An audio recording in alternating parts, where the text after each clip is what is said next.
Bonjour à toutes et à tous, on se retrouve aujourd'hui pour un nouvel épisode d'Empreinte Végétale, le podcast de Body Nature.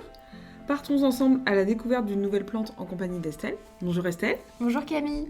Alors aujourd'hui nous allons parler d'une plante qui est emblématique ici sur le domaine de Noailles-les-Aubiers, mais qui est aussi connue pour le délicieux goût de son fruit, le raisin. Il s'agit bien sûr de la vigne rouge.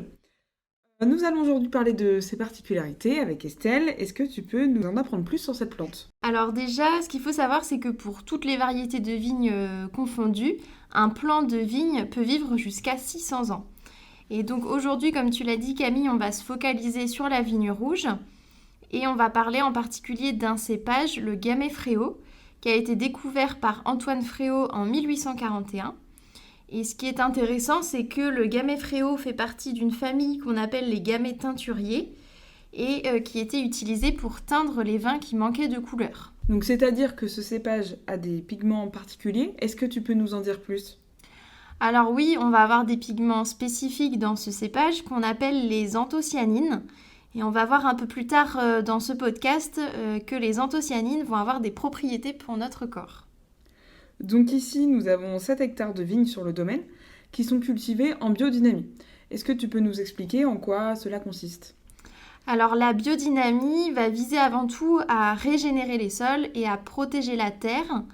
On va utiliser uniquement des produits naturels qu'on va appeler des préparations biodynamiques.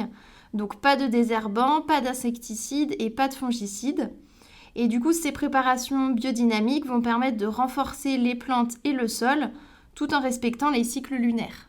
Et puis l'utilisation des ressources de la vigne rentre dans notre démarche d'éco-conception puisqu'en fait, on va utiliser vraiment toutes les ressources que nous offre la vigne en la taillant plus haute, c'est-à-dire qu'on va la laisser davantage s'épanouir contrairement à un vigneron qui va la tailler davantage pour obtenir plus de jus du raisin. Donc on va vraiment plus loin que l'agriculture biologique. Est-ce que tu peux nous en dire plus sur les ressources utilisées dans les produits ? Alors oui, on va d'abord utiliser donc, le jus du raisin, qu'on peut évidemment boire, mais aussi utiliser dans les produits. Et on va également utiliser les feuilles et le marc de raisin, alors soit sous leur forme naturelle, soit sous forme d'extrait. Et on va même, dans certains produits, jusqu'à utiliser aussi le sarment de vigne. Donc c'est un peu une plante mine d'or pour la formulation des produits cosmétiques. Quelles sont ses propriétés pour la peau ? Alors, une petite anecdote sur le jus de raisin pour commencer sur les propriétés. Il faut savoir que à l'époque donc, de la cour des rois de France, les dames enduisaient leur visage de jus de raisin pour avoir une belle peau et un teint éclatant. Alors, c'est pas uniquement une légende, on a vraiment des propriétés éclaircissantes pour notre peau qui va être liée donc, au nombre important de molécules antioxydantes qui sont présentes dans le raisin. Et donc ces molécules antioxydantes, elles vont également protéger notre peau et aussi nos cheveux.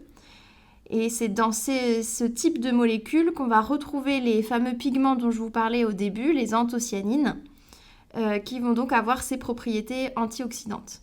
Donc la vigne rouge, en plus des propriétés qu'elle offre dans les cosmétiques, il me semble aussi qu'elle a des propriétés dans les produits de bien-être. Alors oui, dans les produits de bien-être, on va vraiment retrouver des propriétés, cette fois-ci plus sur le confort circulatoire et améliorer justement la circulation. Donc c'est vrai Estelle que la vigne rouge a donc un grand intérêt à être utilisée. Je vais maintenant te poser la question un petit peu traditionnelle de notre podcast. Penses-tu que la vigne rouge a laissé son empreinte dans notre quotidien ? Alors oui, la vigne rouge a laissé son empreinte. Et je dirais même que c'est un des symboles de notre patrimoine puisqu'elle va être omniprésente sur le territoire français.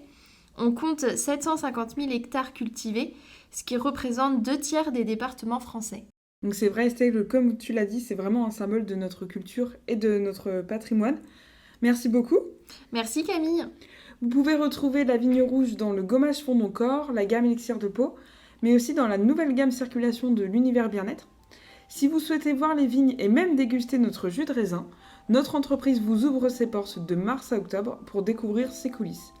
Pour plus d'informations, vous pouvez vous rendre sur le site d'Odyssée Nature.